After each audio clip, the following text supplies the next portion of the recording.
Do you know the story about the monkey and the jar of peanuts? The monkey puts his hands in the jar and grabs a fistful of peanuts. He doesn't realize that if he only opens his fist and lets go of the peanuts, his hand will come out easily. But then he wouldn't get the peanuts, so he holds on. He never gets to eat the peanuts, and his fist is stuck in the jar forever. The peanuts are cell phones. Most people on this planet have a jar of peanuts with their fist in the jar, and they won't let go. If they think about it at all, they want the cell towers to go away. They don't want 5G. They don't want 20,000 satellites in the sky. They don't want to be irradiated, but they won't take their hand out of that jar. It doesn't occur to them that once, not too long ago, there were no peanuts in the jar and there were no cell towers, and they did not forget their words, and their friends did not have cancer and heart disease and diabetes, and their children did not have ADHD or autism, and flowers were full of butterflies and bees.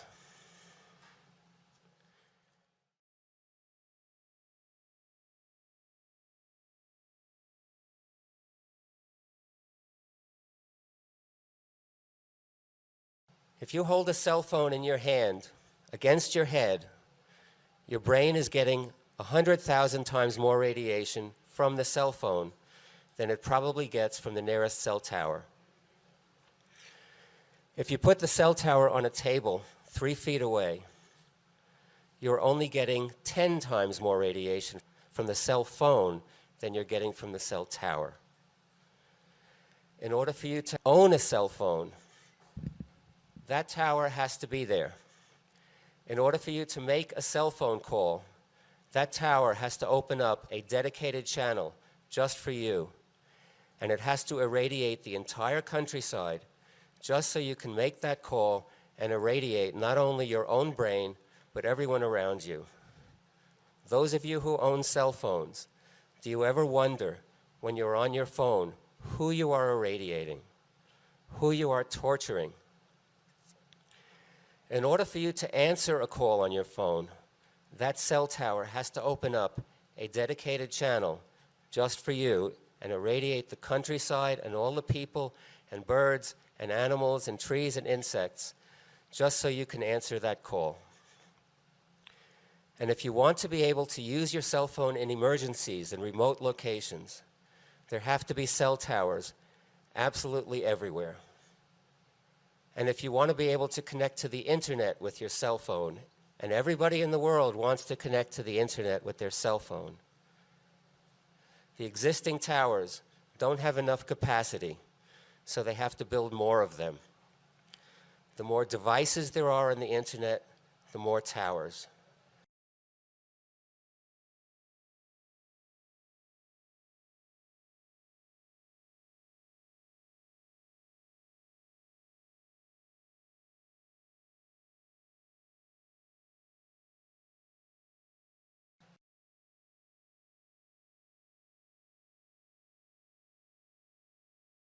As we progress from 1G to 2G to 3G to 4G to 5G, we also progress from having a cell tower on a mountaintop 90 miles away to having a cell tower on a lamppost outside your bedroom window.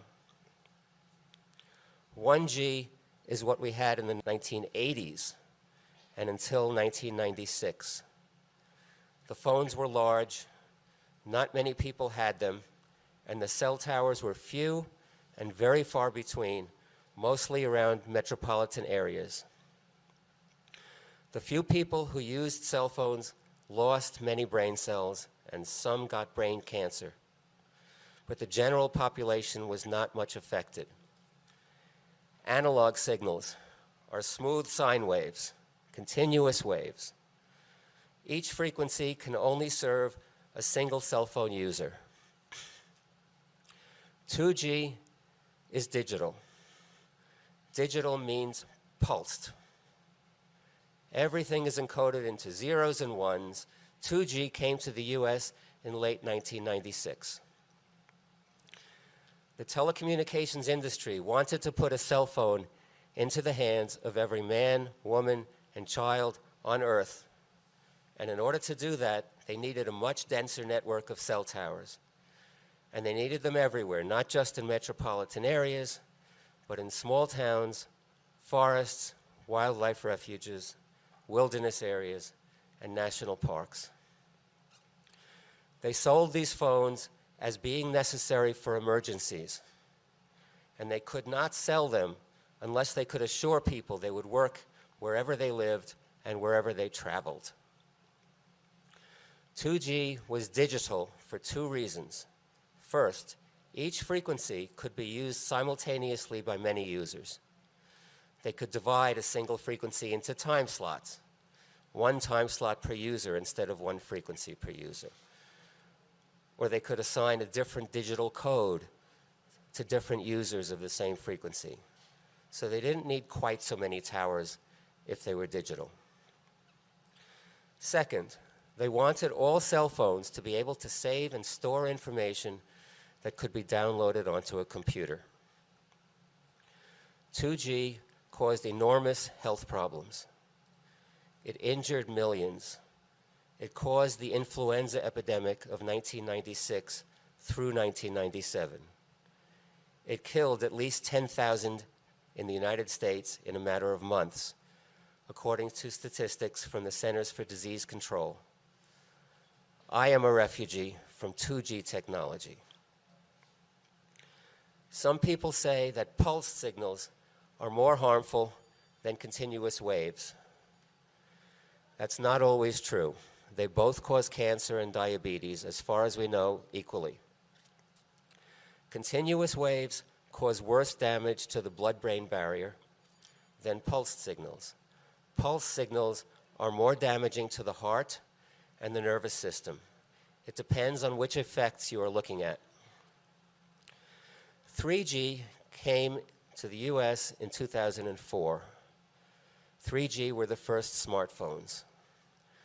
Now you could send text messages and you could get onto the internet with your phone. Cell phones were now little computers. 3G needed a lot more towers. 4G added still more capabilities. It was much faster. You could stream video on your phone. 4G needed to be much faster because 3G was slowing way down due to the constantly increasing traffic and the increasing number of users. 4G required still more towers. Each upgrade in service injured additional people, killed additional people, and created additional refugees who can no longer live in society. 5G will still be digital, but it will be radically different in a number of ways. Necessarily so, because there is no way to connect 1 trillion separate objects to the internet, which is what the Internet of Things is all about. There is no way to do that with traditional cell towers and with the frequencies currently in use. There simply is not enough bandwidth. If you understand that bandwidth means radiation, then you can begin to grasp the enormity of 5G. At millimeter wave frequencies, a wireless company will be able to own 5 gigahertz of continuous electromagnetic spectrum. But even that much spectrum, even that much radiation cannot connect 1 trillion separate devices unless cell towers and cell phones are completely redesigned. 5G is being created because of consumer demand. Too many devices are being connected up to the internet, devices in homes, businesses, and automobiles. Everyone is using their devices at all hours of the day. 4G is slowing way down, and the wireless industry is projecting into the future and building a robust network that will accommodate 100 billion devices, or even 1 trillion devices, all operating simultaneously. The new network will use something called phased arrays. That means your cell phone will have within it an array of dozens of antennas, all working together to shoot a powerful laser-like beam at the nearest cell tower. And instead of having 3, 6, or 9 antennas broadcasting in all directions, the cell tower will have an array of hundreds or thousands of millimeter-sized antennas, all working together to shoot multiple individual laser-like beams at you and everyone else who is holding a cell phone, and the beams, which will have an effective radiated power of up to 100,000 watts or more, will track you wherever you go. Needless to say, birds that get in the way of these beams will be in trouble. So will insects, which are millimeter-sized creatures that will resonate and selectively absorb the millimeter frequencies that will be used for 5G.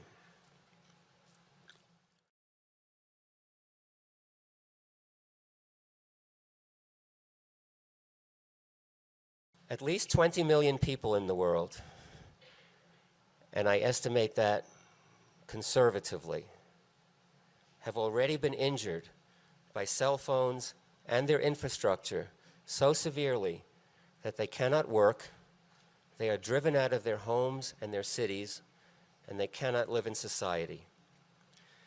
They are environmental refugees, and they are in every country. Many are housebound and never venture outside. It's not just because of cell towers and Wi-Fi, it's because every person in the world has a cell phone. They never go out in society to avoid being tortured whenever someone pulls out a phone and makes a call, or sends a text, or takes a picture, or even sits near them with a phone in their pocket, because cell phones radiate even when they are off, as long as the battery is in them.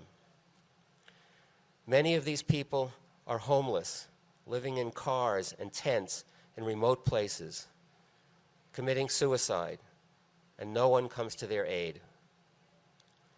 Many are your friends and neighbors, your doctors, your children's teachers. Many more are your former friends and neighbors, your former doctors, your children's former teachers, perhaps your ex-spouse, your mother or father, or son or daughter or cousin.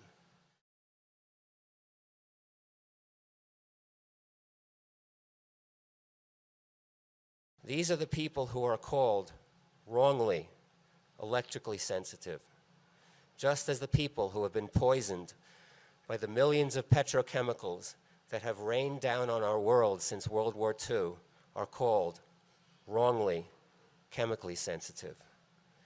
Electrical sensitivity is not a disease.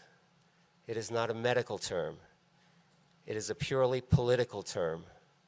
It is a term that allows everyone who uses a cell phone or a wireless computer to pretend that these devices are not poisoning them, and that the people who have woken up to the truth, who have not only woken up to the truth, but who dare to speak the truth, it is a term that allows everyone who is still in denial to pretend that such people are abnormal and less than human.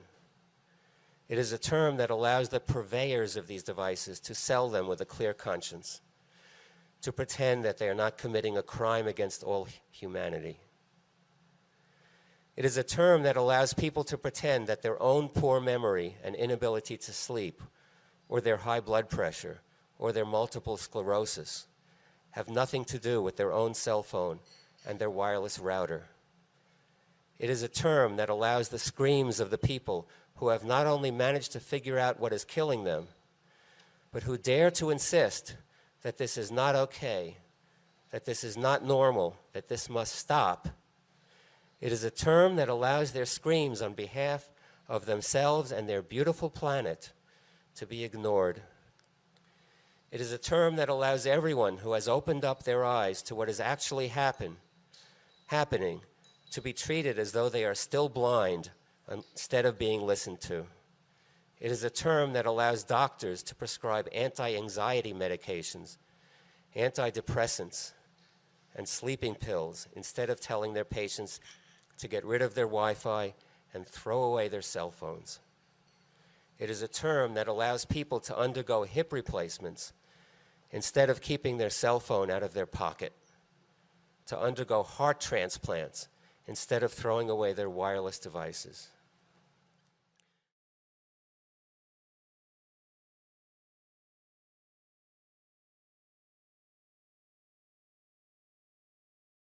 Because of cell phones, the worst humanitarian crisis on the planet is occurring right now and for the past 20 years in the Democratic Republic of Congo. There is a rare earth mineral in your cell phone called tantalum that is extracted from an ore called coltan. The vast majority of the world's coltan is located in eastern Congo.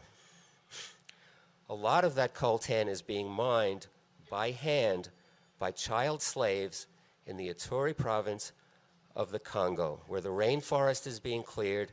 The eastern lowland gorilla, which is the world's largest gorilla subspecies, is being driven to extinction. Ethnic cleansing is wiping out all the villages of that province. The Mbuti pygmies, who used to inhabit the Ituri rainforest that used to exist, are being slaughtered. We are Mbuti, children of the forest.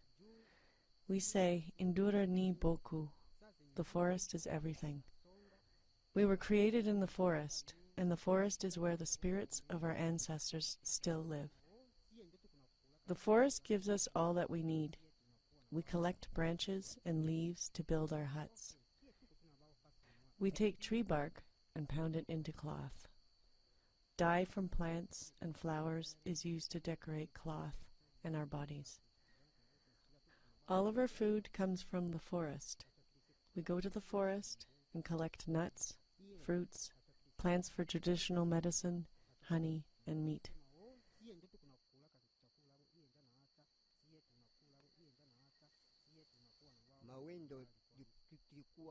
Meat is our favorite food, and hunting is our most important tradition. We Mbuti hunt using nets. Before the hunt, there is a hunting ceremony. We make fire and ask the spirits of the ancestors to help us.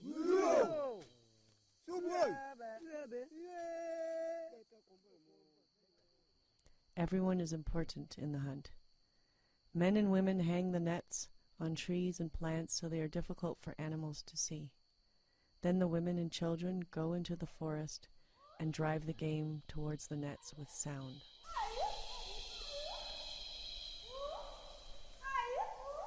The men wait by the nets with spears and bows and arrows for the antelope. When an animal is caught in the net, the men kill it. We divide the meat into small pieces so that everyone in the group can have some.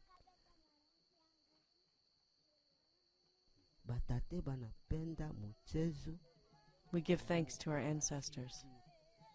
Our ancestors told us, never forget the music. And so we play the music, sing, and dance every day so that our ancestors can hear us. When a new baby is born, the mother and child are welcomed to the group with a special dance.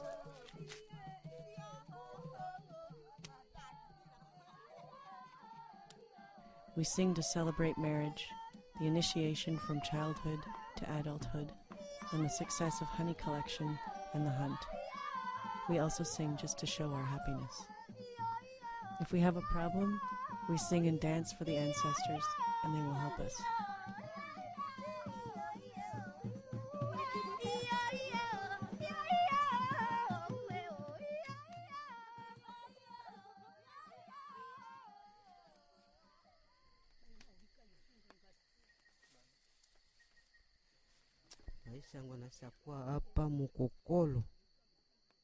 Now, things are different.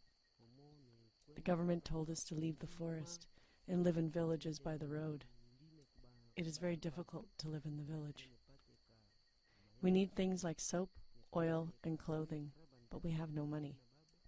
For little money, we may work in the fields of the farmers or trade things we get from the forest, like meat.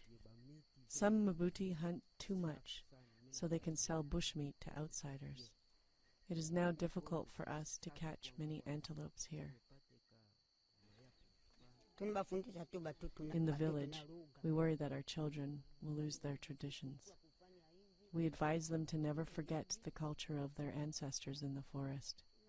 We show them the traditional ways and give them the traditional foods to eat. We teach them to hunt, and even the young ones join us to help chase the antelopes into our nets. We want to tell the world that we need help to protect our future. Without the forest, we are not Mabuti. We cannot live.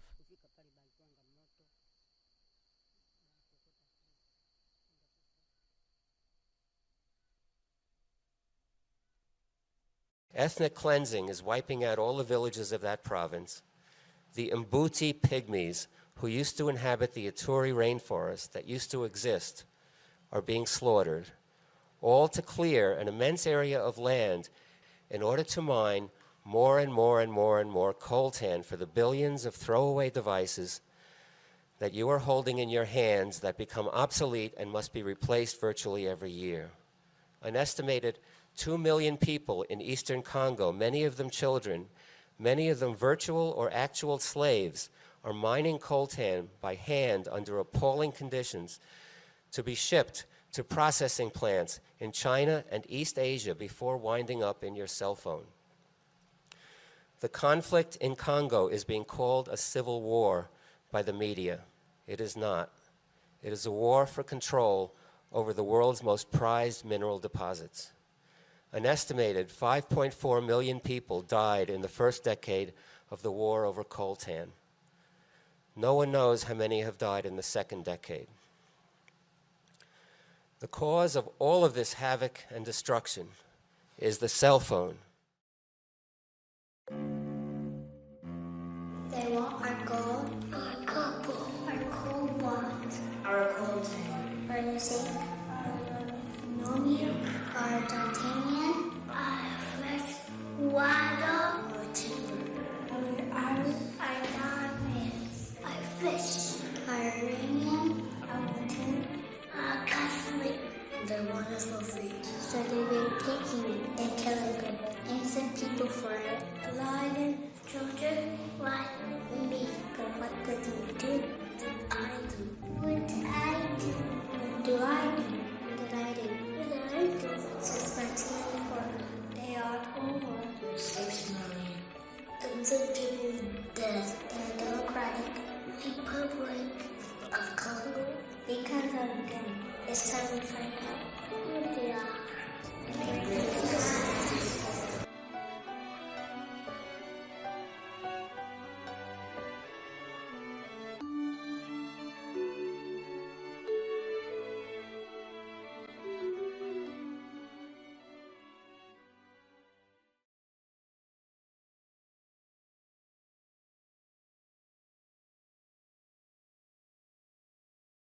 If you want instant communication and information at your fingertips at all times, you're going to destroy the earth.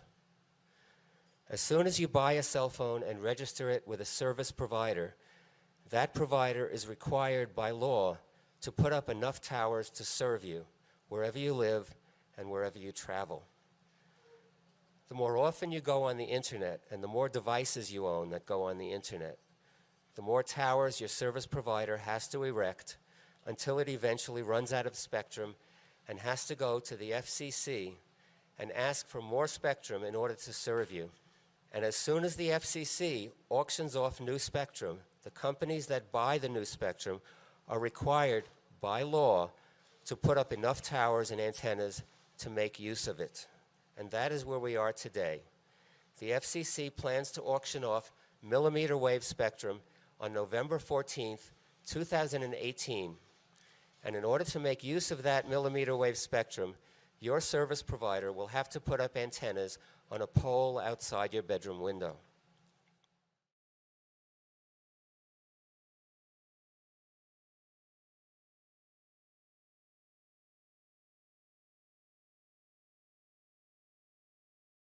"5G is just an intensification of the destruction that has been going on for 22 years. The microwave devices that you carry in your hands will be much more powerful. The antennas in the streets and in your children's playgrounds and in the steeples of your churches will multiply tenfold, 100-fold. The birds and insects of this world will be replaced by laser-like beams whizzing by at all times. Instead of every second man and every third woman developing cancer, we will all develop cancer. We will all develop diabetes. Contrary to what some people are saying, the solution is not fiber optic cable. Many people would like to think that if we only connected up every house and every business in the world to fiber optic cable, we could all have super fast internet without wireless. What people do not know is that the wireless industry itself is right now spending $150 billion laying fiber optic cable absolutely everywhere on the planet. It is the only way they are going to have fast enough speeds for 5G. They have to shoot lasers all over the planet through fiber optic cable in order to shoot laser-like beams all over the planet through the air. Once high-speed fiber optic trunks are laid everywhere, they're going to stick millions of antennas into that cable and broadcast 5G. They want to tear out all existing copper wire, all existing coaxial cable, and all the old lower-speed fiber optic cable and replace it all with super high-speed fiber optic trunks that they can stick antennas into. If you advocate for high-speed fiber, you're advocating for 5G.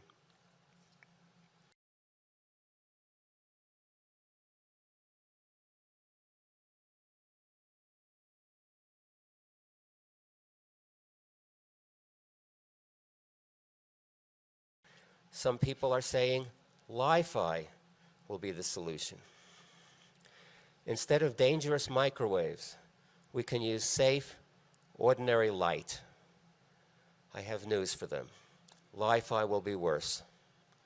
It will not be ordinary light. It will be digital, pulsed light, pulsed at the same frequencies that are destroying our world. They are brainwave frequencies. They are frequencies of nervous impulses.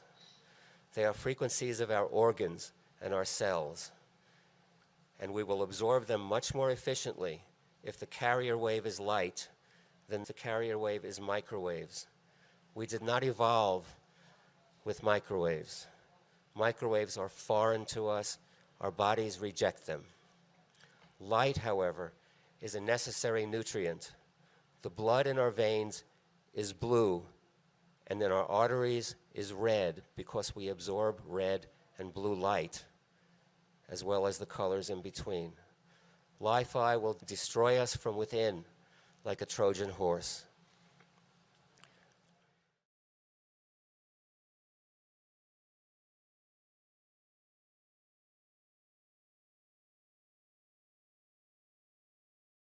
So far, I have only been talking about what's happening on the ground.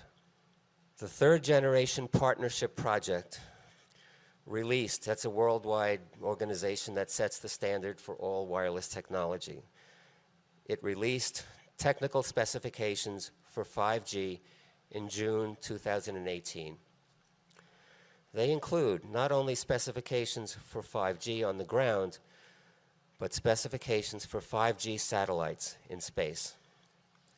And the fleets of 5G satellites will be enormous. The FCC and the International Telecommunication Union have already approved some of these projects. A company called Worldview is preparing to launch a fleet of 4,540 satellites into low and medium orbit around the Earth in order to provide high-speed, low-latency internet to every square inch of the planet.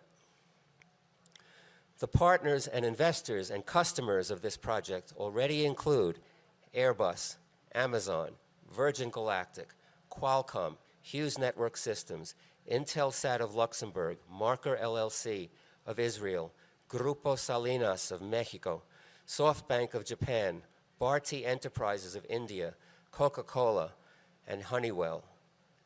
Elon Musk's company, SpaceX, is preparing to launch 12,000 satellites into low orbit to do the same thing. Each satellite will have thousands of millimeter-sized antennas on board, all arranged in a phased array, all working together to focus narrow beams of energy at the ground all over the planet. Each beam from each satellite will have an effective radiated power of up to 5 million watts. Boeing already has permission to launch 2,956 such satellites into low orbit.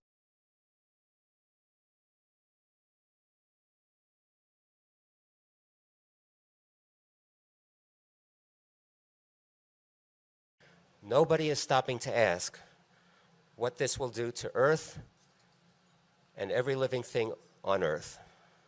I'm not even talking about the effects of rocket exhaust from thousands of rocket launches on the ozone layer and on the Earth's climate, which will be significant and perhaps catastrophic. I'm talking about the alteration of the electromagnetic environment of the entire planet. What effect will 20,000 satellites, each one emitting beams as powerful as 5 million watts, into the Earth's magnetosphere, what effect will that have on life on the surface of our fragile planet? I have been monitoring the effects of low-orbit communication satellites ever since the first ones began service in 1998. On September 23, 1998, the 66 satellites launched into low orbit by the Iridium Corporation began commercial service to the world's first satellite phones.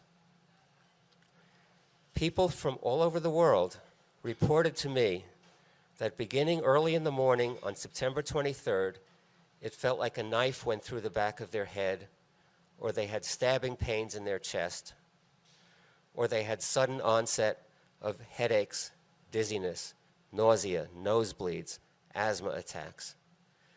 That was 66 satellites. What will 20,000 do?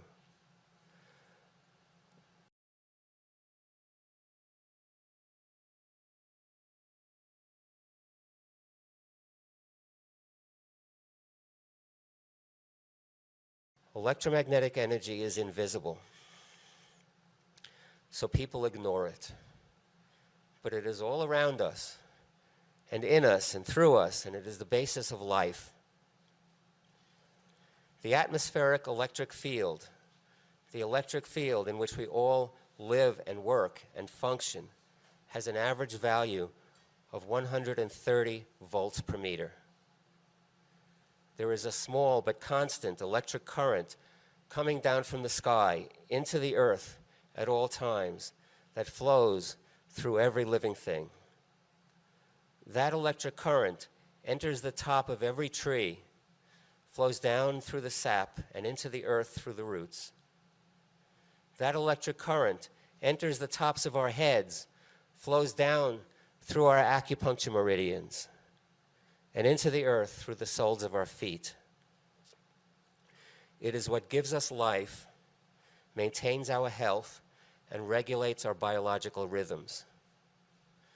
That current is part of the global electrical circuit that atmospheric physicists study.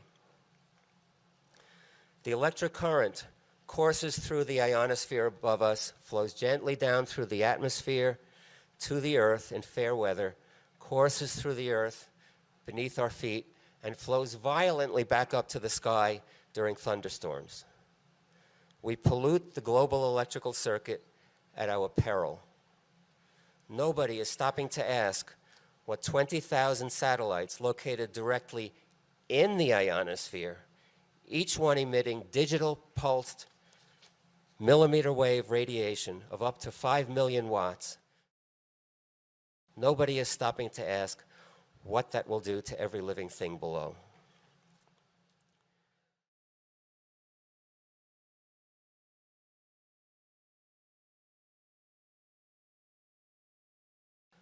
We are working on these problems And by we, I mean I and cooperation with other people throughout the world and in New Mexico and in the United States. We're working on these problems at the national and international levels.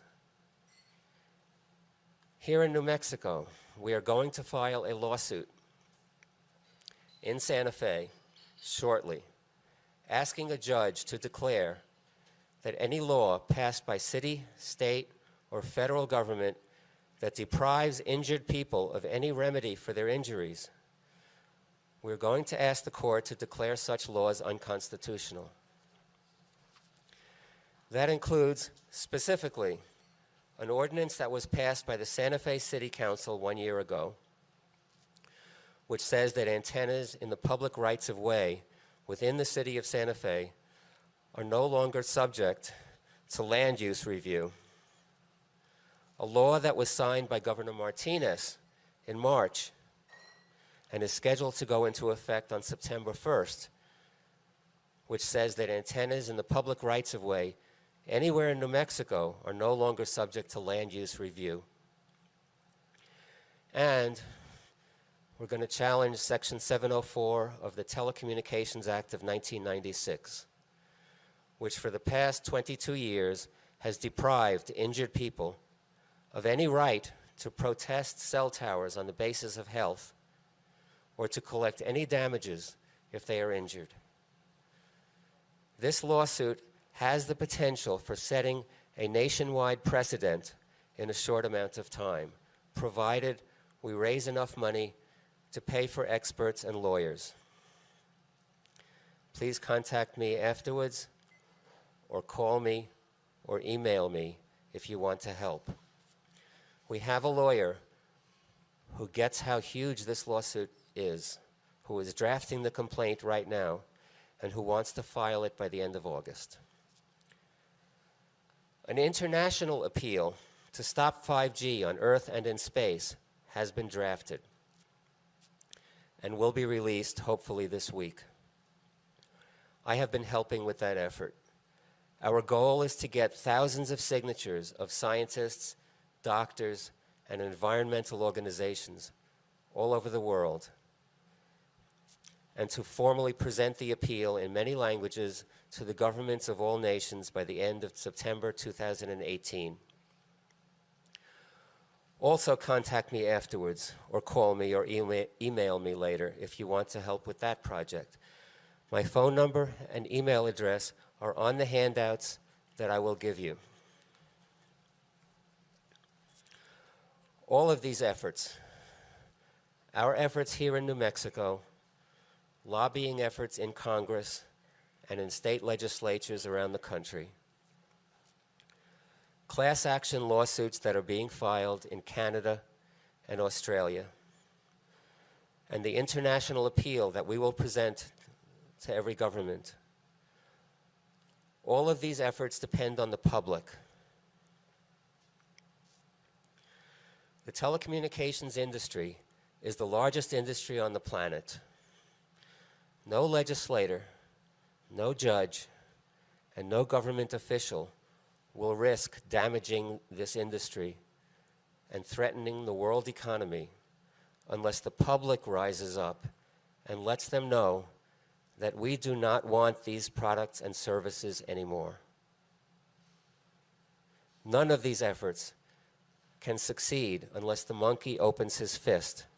If you want to save yourselves and your neighbors and your children and all the birds and the bees and the butterflies and the frogs and the bats and the trees and the lowland gorillas and the pygmies and the villagers of Ituri province in the Congo, you have to throw away your cell phone. There is no more time for excuses.